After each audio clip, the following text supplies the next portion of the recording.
Hi all, welcome back to Sona blog. ಹೊಲದ ಸೊಪ್ಪಿನ ಚಟ್ನಿ ಮಾಡೋಣ ಅಂತ ಮಾಡ್ತಾ ಇದ್ದೀನಿ. ಇದಂತೂ ಅನ್ನ, ಮುದ್ದೆ ಮತ್ತು ಚಪಾತಿಗೆ ತುಂಬ ಚೆನ್ನಾಗಿರುತ್ತೆ. ಇದನ್ನು ಮಾಡಲಿಕ್ಕೆ ಮೊದಲು ಒಂದು ಪ್ಯಾನ್ ಇಟ್ಕೊಂಡು ಅದಕ್ಕೆ 1-2 ಟೇಬಲ್ ಸ್ಪೂನ್ ಎಣ್ಣೆಯನ್ನು ಹಾಕ್ಕೋಬೇಕು. ಎಣ್ಣೆ ಕಾದಾದಮೇಲೆ ಇದಕ್ಕೆ ಒಂದು ಸ್ವಲ್ಪ ಬೆಳ್ಳುಳ್ಳಿ ಹಾಕ್ಕೊಂಡು ಮತ್ತು ಇದಕ್ಕೆ ಒಂದು ಟೊಮೊಟೊ. ಟೊಮೊಟೊ ಹುಳಿ ಟೊಮೊಟೊ ಆದರೆ 1 ಹಾಕ್ಕೊಳ್ಳಿ, ಮಾಮೂಲು ಹೈಬ್ರಿಡ್ ಟೊಮೊಟೊ ಆದರೆ 1-2 ಹಾಕ್ಕೋಬೋದು. ಮತ್ತು ಇದಕ್ಕೆ ತೊಳೆದಿಟ್ಕೊಂಡಿರುವಂಥ ಹೊಲದಲ್ಲಿ ಸಿಗೋವಂಥ ಸೊಪ್ಪನ್ನ ಕೂಡ ಹಾಕ್ಕೊತಾ ಇದ್ದೀನಿ.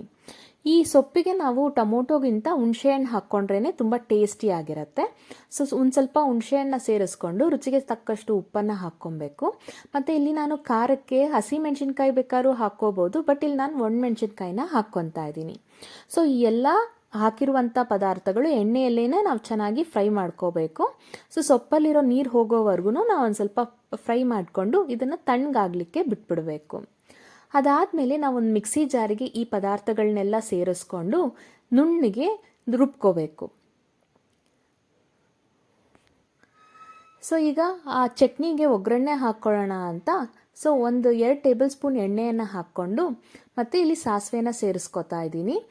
ಈ ಟೈಮಲ್ಲಿ ನಾವು ಬೇಕಂದರೆ ಈರುಳ್ಳಿನ ಹಾಕ್ಕೋಬೋದು, ಇಲ್ಲ ಫೈನಲ್ ಚಟ್ನಿ ಎಲ್ಲ ಮುಗ್ದಿದ್ದಾದಮೇಲೆ ಅಲ್ಲೂ ಈರುಳ್ಳಿನ ಸೇರಿಸ್ಕೋಬೋದು.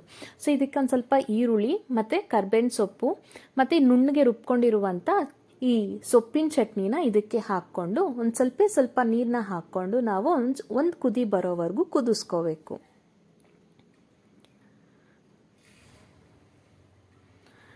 ಫೈನಲ್ ಆಗಿ ಒಂದು ಬೌಲ್ಗೆ ತಗೊಂಡು ಸರ್ವ್ ಮಾಡಿದರೆ ರುಚಿಕರವಾದ ಸೊಪ್ಪಿನ ಚಟ್ನಿ ರೆಡಿ ಆಗುತ್ತೆ. ಇದು ಇವತ್ತಿನ ನಮ್ಮ ನೈಟಿನ ಡಿನ್ನರ್ ಆಗಿತ್ತು. ಈ ರೆಸಿಪಿ ನಿಮ್ಗೆ ಇಷ್ಟವಾಗಿದ್ದಲ್ಲಿ ನನ್ನ ಚಾನೆಲ್ನ ಲೈಕ್ ಮಾಡಿ.